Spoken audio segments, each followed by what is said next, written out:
Journalist, you've probably spoken to a lot of people that the guys have collaborated with and interviewed them. Are they held in such high esteem as we think, as we believe? Yeah, I have to be careful telling this story because earlier you said something that anybody in the music business knows really relates to Paddy when you said drop a few more names there. So if I have to drop a few names in the story, it's only because I've brushed against him once too often. No, we were over at, I went over with him to the Grammy Awards show in about 94, 95. And this really, it captured how good a hustler Paddy is and a hard worker.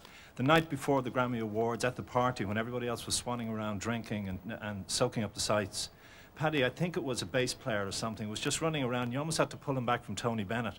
You think he's going to go over to Bennett and say, you wouldn't play no bass on the side, would you? And he's kind of... But the thing was we did a session, the one you referred to, was about 2 days later in Frank Zappa's house, which was the strangest mix of musicians I've ever encountered looking at, because it was Tom Jones singing vocal, the Chieftains playing, and Frank Zappa kind of semi-producing, but just sitting in watching. Yeah. And he did give a quote. I wasn't supposed to cover it as an interview, but there was a point at which Zappa felt that U2 were overrated and that the Chieftains are underrated, which is probably true to a degree. And he gave a line, but again, I don't know if Paddy paid him to say this to me. I only thought of this afterwards. He just said something in relation to U2. He said, what do you want? Mediocre invention or a direct linear descent from Celtic culture?